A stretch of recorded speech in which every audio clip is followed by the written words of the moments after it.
everybody. Welcome back to the Colin Street Bakery Texas High School Football Hall of Fame Show, Season 1, Episode 18.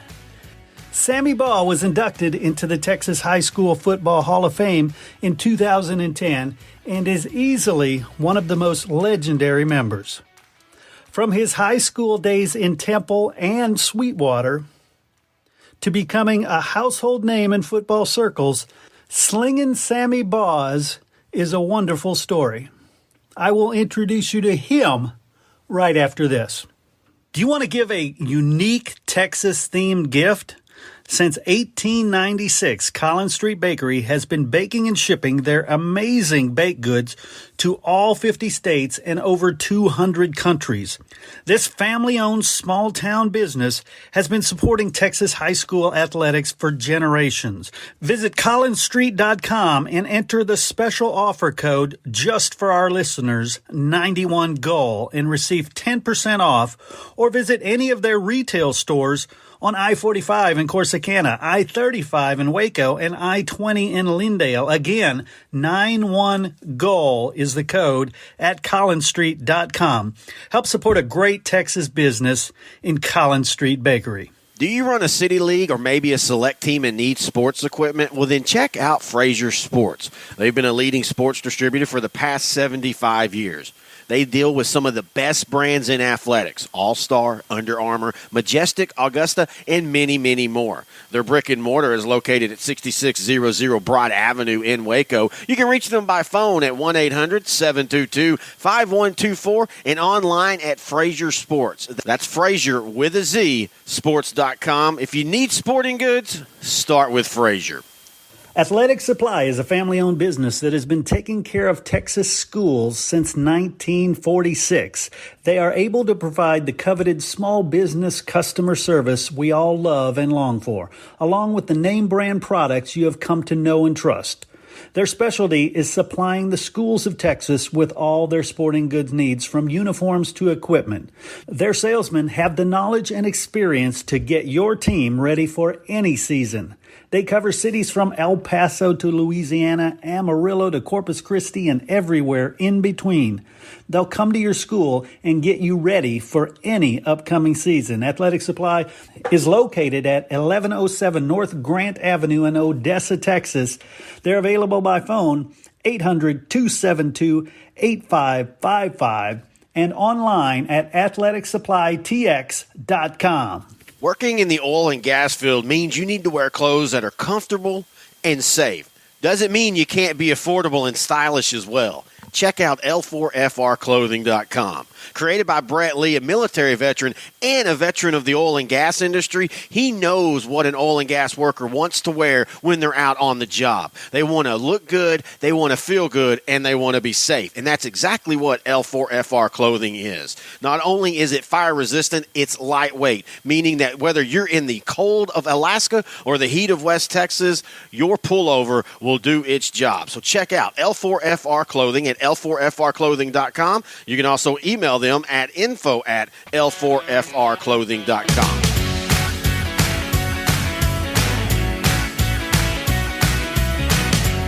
The year was 1914.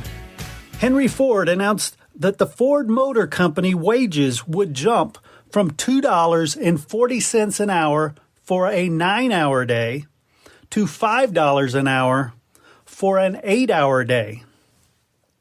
Charlie Chaplin debuted the silent film character The Tramp in movie theaters.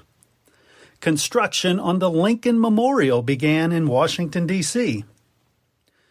The U.S. Postal Service put into place restrictions on mailing babies. Yes, babies. This was an actual thing until, in this most famous case, 4-year-old Charlotte May Piersdorf was mailed from Grangeville, Idaho, to her grandparents' house 73 miles away. In the mail. Babe Ruth played his first professional game, then a pitcher for the Baltimore Orioles. He threw a 6-hit, 6-0 win. He was purchased by the Boston Red Sox later in the year. Congress officially created Mother's Day as a U.S. holiday. Franz Ferdinand Archduke of Austria and his wife Sophie were assassinated in Sarajevo by young Serb nationalist Gavrilo Princip. This would lead to the outbreak of World War I later that year. Ernest Shackleton and his crew set out on an ill-fated voyage to Antarctica aboard the ship Endurance. And in Texas, the Southwest Conference was formed. The city of Grapevine was incorporated. President Woodrow Wilson opened the Houston Ship Channel. This would prove to be very important as the U.S. entered World War I later. The University of Texas El Paso, then called Texas State College of Mines, began their football program, and it marked the first time that the Battle of I-10 rivalry between UTEP and New Mexico State took place. New Mexico State took that one 19-0.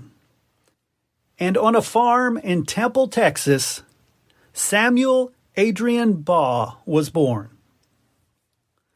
By the time Sammy Baugh attended high school, World War I was long over, and the Great Depression was raging across the U.S. and the world. Slingin Sammy Baugh starred at Temple High School as a junior, but his family moved to Sweetwater, where he excelled as a quarterback, punter, and defensive back. Always the perfectionist, Baugh set out to master the art of passing when he became the quarterback for his high school team. Using rope, he suspended an old automobile tire from a high tree limb in the yard. Swinging it in a long arc, he would back off 10, 15, sometimes 20 yards and try to throw the ball through the tire as it moves side to side in pendulum fashion. He drilled this way for hours, often practicing throwing while he was running. He led his Mustangs team to an 8-1 record and a by-district championship as a senior in 1932. After Coach Dutch Meyer agreed that he could play 3 sports, football, baseball, and basketball, Sammy attended relatively unknown Texas Christian University. By the time he was finished in Fort Worth, TCU was a well-known entity in the NCAA football world. At TCU, Baugh threw 587 passes for 39 TDs in 3 varsity seasons. He earned All-American honors in each of his last 2 years. It wasn't until his junior year at TCU that Baugh hit his stride, helping the Horned Frogs go unbeaten in their first 10 games before losing 20-14 to SMU.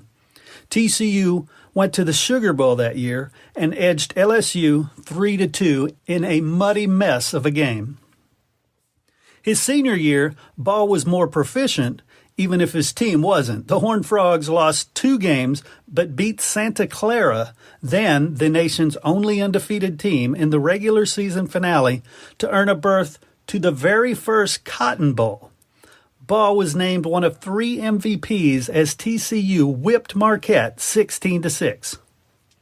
He finished 4th in the Heisman Trophy voting that year. And shortly after the football season ended, Washington Redskins owner George Preston Marshall offered Baugh $4,000 to come play for his team. But at this point, he really wasn't sure what he wanted to do after college. Coach Meyer had offered him a job as a freshman coach at TCU, but he still had a baseball season to play and too many options to accept any of these positions. In baseball, Baugh played third base. It was actually during his time as a baseball player that he earned the nickname Slingin Sammy, which was given to him by a Texas sports writer. After college, he signed a contract with the St. Louis Cardinals and was sent to the minor leagues to play with the American Association Columbus Red Devils. He was then sent to the International League's Rochester, New York Red Wings, St. Louis's other top farm club. While there, he received very little playing time and was really unhappy about his prospects as a baseball player, so he turned to professional football, where in fact he had been drafted by the Washington Redskins. Baugh signed a 1-year contract with the Redskins, who had just moved from Boston to Washington that year. He received $8,000, making him the highest paid player on the team. When he was asked later about that salary, Baugh said, I didn't know how much pro players were making. I just thought they were making some pretty good money. So I asked Mr. Marshall for $8,000, and I got it. Later, I felt like a robber when I found out what Cliff Battles and some of those other good players were making. I'll tell you what the highest priced boy in Washington was getting the year before. Not half as much as $8,000. 3 of them, Cliff Barnes, Turk Edwards, and Wayne Milner, got peanuts, and all of them are in the Hall of Fame now. If I had known what they were getting, I'd have never asked for $8,000. At Baugh's first practice, Coach Ray Flaherty wanted to see what all that money had bought. He told Baugh, "Let's see you hit that receiver in the eye." Baugh looked at Wayne Milner, who was running a button hook pattern, and asked, "Which eye?" During his rookie season in 1937, Baugh played quarterback, defensive back, and punter. He set an NFL record for completions with 91 in 218 attempts and threw for a league-high 1,127 yards.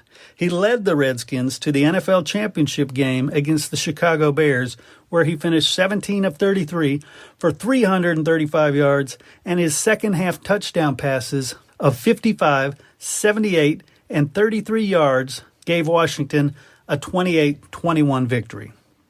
Those 335 yards remained the most ever in a playoff game by a rookie quarterback in NFL history until Russell Wilson broke the record in 2012. The Redskins and Bears would meet 3 times in championship games between 1940 and 1943. In that 1940 championship game, the Bears recorded the most one-sided victory in NFL history, beating Washington 73-0. After the game, Baugh was asked what would have happened if the Redskins scored on that first drive. He shrugged and said, "The score would have been 73-7. By the time he retired, Baugh passed for more than 21,000 yards and set 13 NFL records at 3 player positions. He was considered one of the all-time great football players. He was the first to play the position of quarterback as it is played today, the first to make use of the forward pass as an offensive weapon rather than an act of desperation. 2 of his records as quarterback still stand, most seasons leading the league in passing, 6, and most seasons leading the league with the lowest interception percentage, 5. He's also 4th in highest single-season completion percentage, most seasons leading the league in yards gained, and most seasons leading the league in completion percentage. As a punter, Baugh retired with the NFL record for highest punting average in a career, 45.1 yards, and is still second all-time. His 1941 average is still the best ever for a single year, 51.4.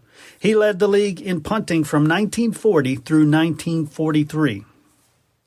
As a defensive back, he was the first player in league history to intercept 4 passes in a game, and is the only player to lead the league in passing, punting, and interceptions all in the same season. During his time with the Redskins, Baugh and teammate Wayne Milner were assistant football coaches at the Catholic University of America and went with them to the 1940 Sun Bowl.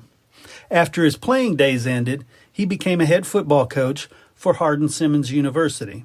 He coached them for 2 years before taking over as the first head coach for the New York Titans in the fledgling AFL. The Titans would later become the New York Jets. In 1963, he became an assistant coach at the University of Tulsa, where he coached All-American quarterback Jerry Rome. He finished his coaching career with the Houston Oilers. A few of his accomplishments. He's part of the NFL's 50th anniversary team and their 75th anniversary team. The Associated Press named him the 3rd greatest NFL player of the 20th century. The Sporting News called him the 11th greatest NFL player of the 20th century. The NFL Network, NFL Films, named him the 14th greatest NFL player of all time. Sport Magazine called him the 4th greatest college football player. College Football News named him the 3rd greatest college football player. And ESPN called him the 5th greatest college football player. Either way, he was a great college football player. He was also named as the most versatile player of all time by the NFL Network. He had his number 21 retired at Sweetwater High School, his alma mater. TCU's indoor practice facility is named after him. There's a golf course named after him at Western Texas College. And each fall, the nation's top college passer is awarded the Sammy Baugh Trophy. In retirement, Sammy Baugh devoted himself full-time to his 7,667-acre Double Mountain Ranch, a cattle ranch near Rotan, Texas, in Fisher County. According to his son, Baugh derived more pleasure from ranching than he ever had from football, saying that he enjoyed the game, but if he had to live his life all over again, he probably wouldn't play sports at all. Sammy Baugh passed away in 2008 in Rotan, Texas, at the age of 94.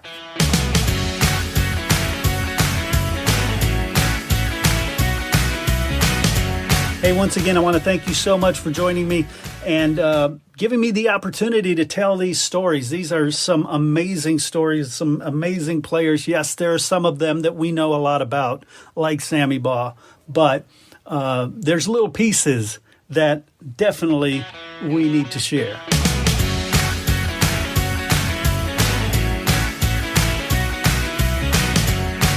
We want to thank our sponsors, Colin Street Bakery, L4FR Clothing, Fraser Sports, and Athletic Supply.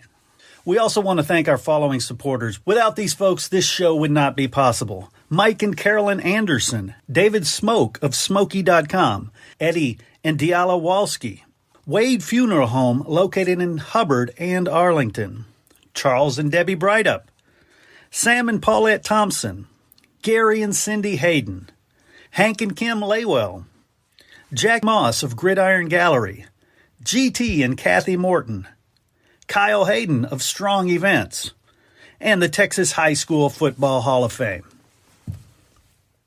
Be sure to stay tuned and listen to every episode as we interview and highlight current and former inductees to the Texas High School Football Hall of Fame.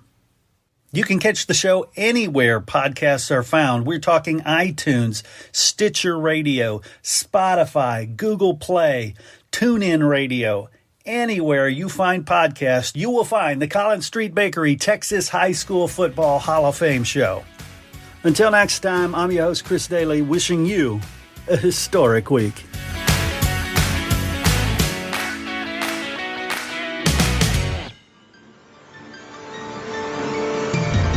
Imagine a game where you can pit the greatest Texas high school football teams of all time against each other. Before now, if you wanted to see the Permian Panthers of Friday Night Lights fame play Johnny Manziel's 2010 Kerrville squad, you were stuck with only your imagination. Not anymore. This new game allows you to play those dream matchups. 1983 Dangerfield, only allowed 8 points all season. 2015 Katy, 10 shutouts en route to their 4th straight championship appearance. 2008 Allen, their first of 5 championships in the state's largest classification, and so many more. Friday Night Legends is that game. What are you waiting for? Get in the game. Friday Night Legends. To get your copy of Friday Night Legends, the game, head over to FridayNightLegends.com.